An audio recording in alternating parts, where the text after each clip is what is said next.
How you guys doing? Welcome to Cooking While Drunk. Tonight, I'm sipping on a little bit of bourbon. We've got some Maker's Mark Cask Strength whiskey. Alright, so usual whiskey is about 80 proof. This one is 109.8 proof. Oh yes, it's a whole lot more proof. So most bourbons, especially single barrels and premium bourbons, actually label the bottle. A lot of times they do hand numbered. They'll put the batch number, and sometimes they'll put the barrel and the rack number where it comes from. That's good. So usually after the bourbon is done, or any of the whiskeys are done, they usually blend it with water to bring down the alcohol content, the proof, to a certain number. But this is straight out the cask. So this is delicious. Tonight, we're going to be doing a little something different, which I've never tried, so we're going to see how it goes. First thing you do, turn your oven on to 400 degrees. We're going to do shrimp and eggplant over a bed of spaghetti squash.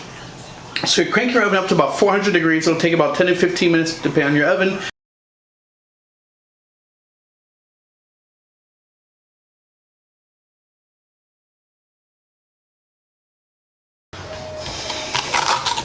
So what's good about spaghetti squash is, well, after it roasts, you separate it from the skin with the fork, and it comes out like strands of spaghetti. Doesn't taste like spaghetti. Has, you know, kind of a squashy taste. It's not as watery as if you were doing zucchini in the spiralizer, but it has kind of a pumpkin-y kind of scent to it. Alright, so what you're going to do is grab a little bit of olive oil, give it a light drizzle on the inside, and I'd say light, just kind of like a little bit of a splash. Use your hands, get it around, and I like to get the edges as well. And you're going to give it a little sprinkle of salt. And I say little because, don't forget, salt draws out moisture. And it could kind of make, you know, as it builds up the steam on the inside, kind of a little bit waterlogged. So just a little bit of salt. I have mine set to the fine setting.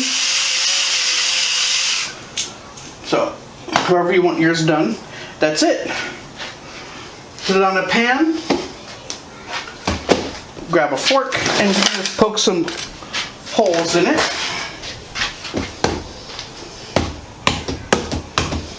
This will help let some of the steam escape.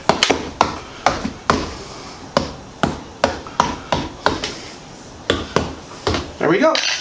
Put it in the oven. This will roast for about 30 to 40 minutes. In addition to this, we also have 2 Chinese eggplant, 1 onion, cloves of garlic, 1 can of diced tomatoes. We have some Italian seasoning, but actually I'm using herb de Provence. And some fresh basil, a little bit of chili flakes. So we're going to roast this off. Oh yeah, and a pound of shrimp. I love shrimp. So these are 21 to 25, which means there are 21 to 25 shrimp per pound. This is about 1 pound.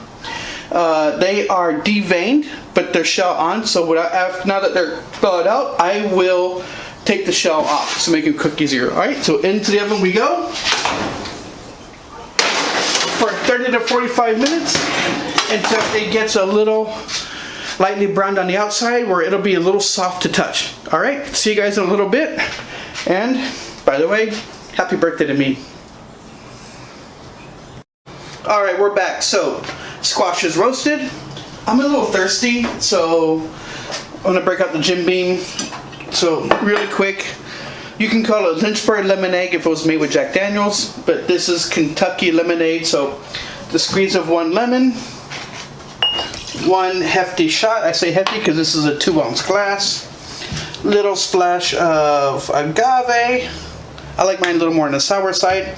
And 2 pieces of skull-shaped ice. I love these little skull ice.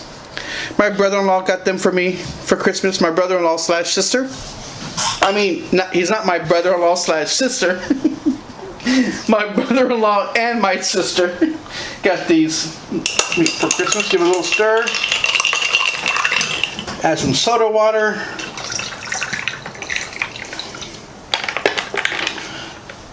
All you need to do is add it to yourself. Oh yeah. These are using a small, about that big, Meyer lemon, perfect size amount. I like it a little more tart anyways. All right, so the squash is done. So you can tell, like, it's very pliable. Turn it over. I'm just gonna let it cool for a little bit. It's really too hot to handle right now. So you want to take a fork, you just kind of want to scrape it out like that. See how easy it comes out? But while that's very, very, very hot, I am going to put it to the side and move on to the next step. So we'll be back. I'm going to reset and we'll be ready to continue. All right, see you in a minute. How you guys doing? Welcome back to Cooking While Drunk. We're ready to start.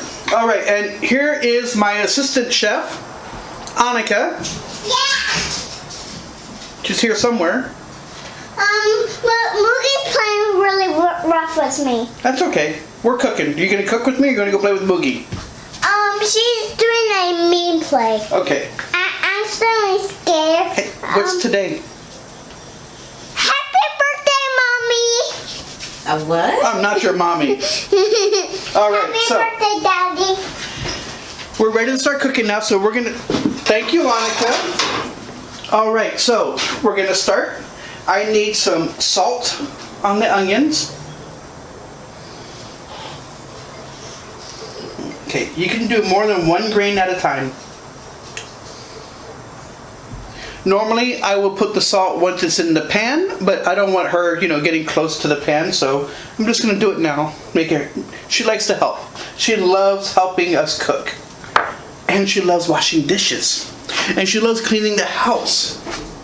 So, in the pan, 2 turns of Why not? canola oil. This is the Why? oil I prefer to use. Why? Medium-high heat. In goes the onion. You want to try the onion? No? Okay. Onion goes in.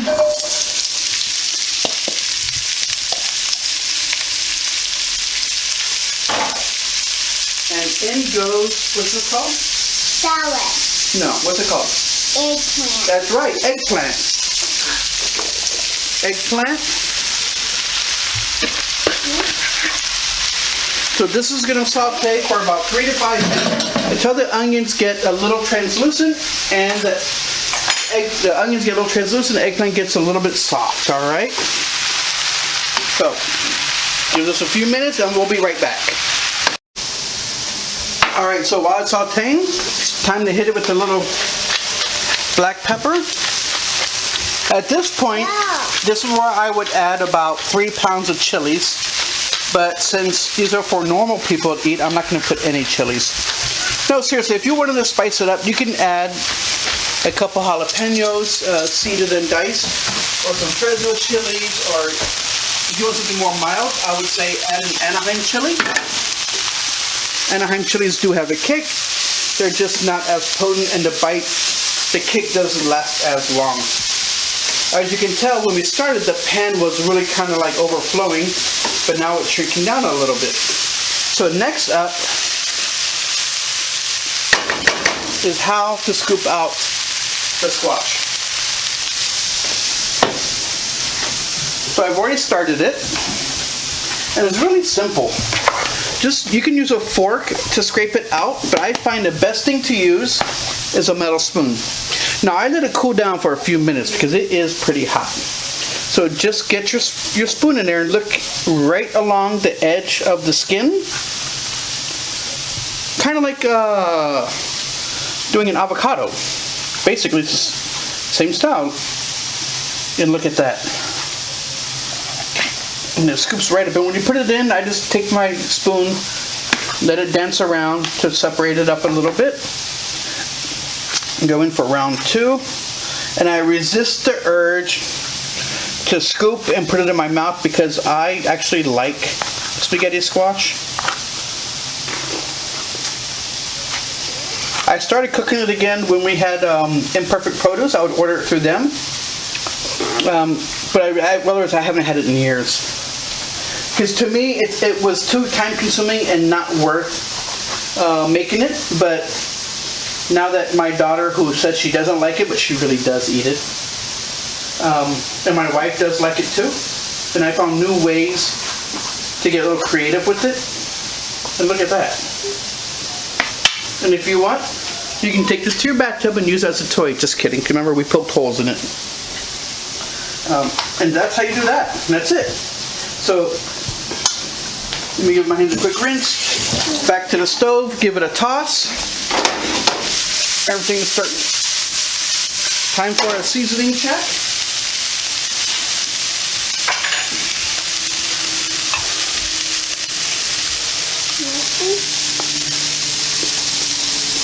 I think it needs a little more salt. You want a bite? No, I want to see. I want to see it over That's there. onion. This is the eggplant. See? It's getting a little brown. Get nice and soft. I want to So, yeah. Are your hands dirty? yes, my hands are dirty. She wants me to pick her up, and I really don't like picking her up in front of the stove. So I'll make it a little well. I push the vegetables to the outside. Now I'm going to add the shrimp. And the shrimp, I'm not really looking for a browning. I just want it to be cooked through.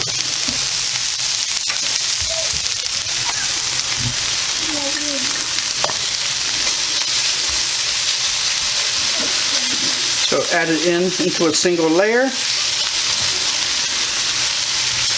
should have made a bigger well in the middle. That's okay. And as you cook, if you need to adjust the heat up or down, by all means do so. You know your stove better than anybody else.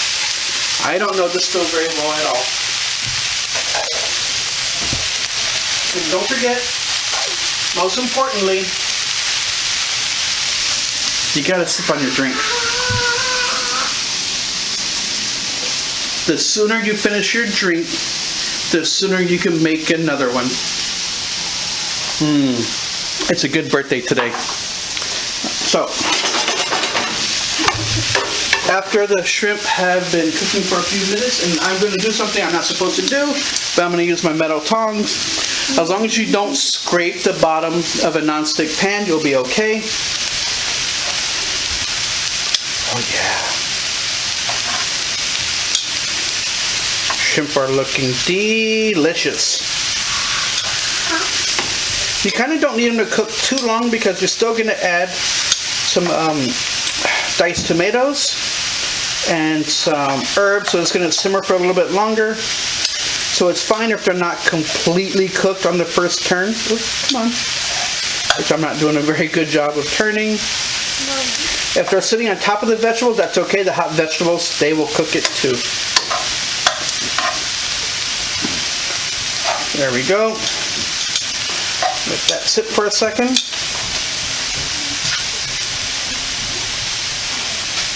Now, for the rest, we're going to add our spices and tomatoes and garlic. This is a couple cloves of garlic. If you don't like garlic, I would say use 2 cloves. But you know me, if I think it's too much garlic, I add a couple more.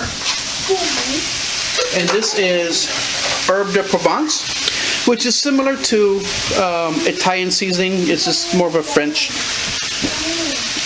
style seasoning. Toss that in. And then 1 can, which is about 14.5 ounces of diced tomatoes with the juice. I'm gonna pour that in.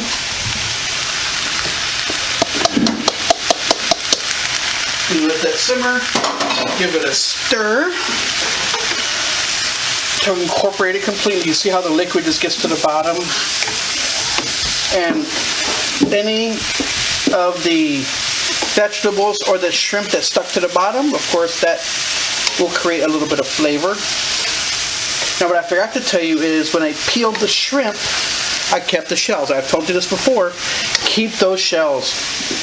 Double bag in freezer bags. It keeps your freezer stuff from smelling. And I will just add to a big giant ball of shells. I'll add about a cup of water, maybe 2 cups of water, and just kind of steep it a little bit, and that will make a nice flavorful broth. So we're going to let this simmer for a few minutes. So as the tomato juice cooks down and the tomatoes cook themselves, they'll get a little more on the sweeter side. Yes, I use canned tomatoes. I am not the kind of person that is going to go out and buy a bunch of tomatoes, seed. So the first thing you do is on the bottom of the tomato is you make an X and you put them in boiling water or in a steamer for about 30 to 45 seconds. Then you take them out and then you can peel off the skins. Then you have to open it up. All that juice is running down your arms, and then you have to pull out the seeds, and then you have to dice it. Get the canned stuff. If you get the organic one, and so some of them have salt, and some have low sodium. I do the organic low sodium. This makes life easier. People ask me all the time, how come there's no such thing as organic salt? Salt's not organic. Salt's a rock, actually. Salt is, as far as I understand, the only rock that we eat or consume. So there's nothing to be needed. I guess I don't know how to say it, but all right. Look how good that looks.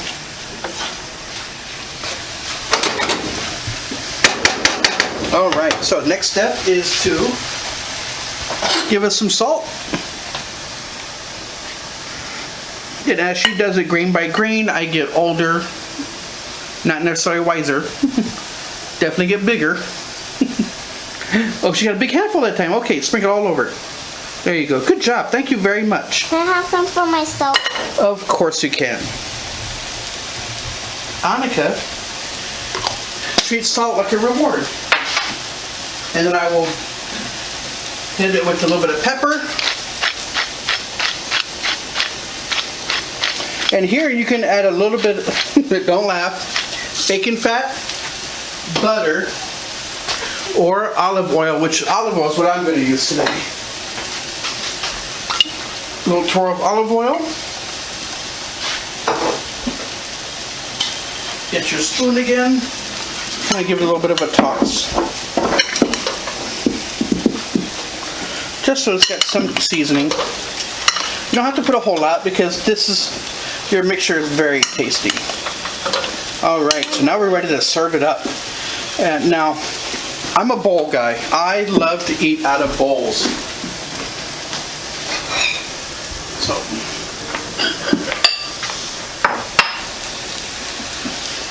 crank this off. A little bit of a toss.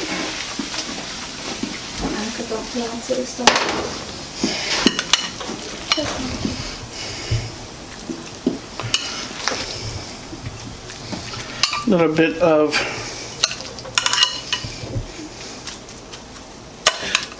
that. Scoop up some of this. Make sure you get some shrimp in. It's not fair to leave all the shrimp to the wife.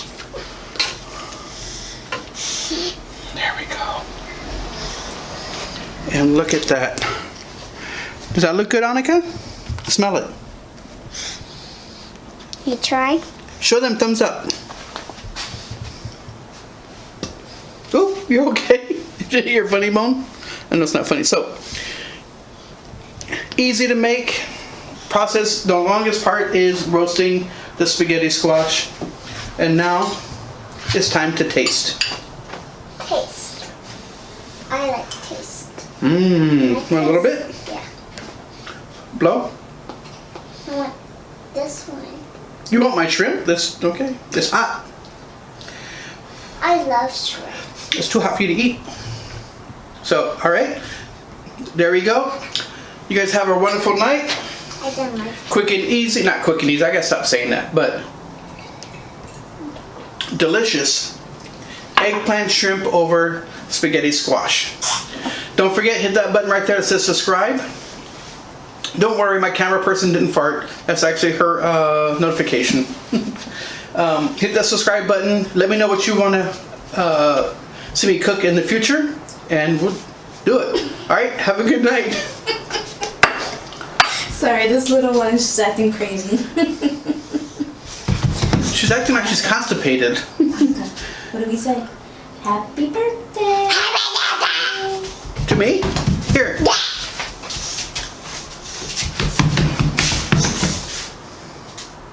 All right, say bye-bye.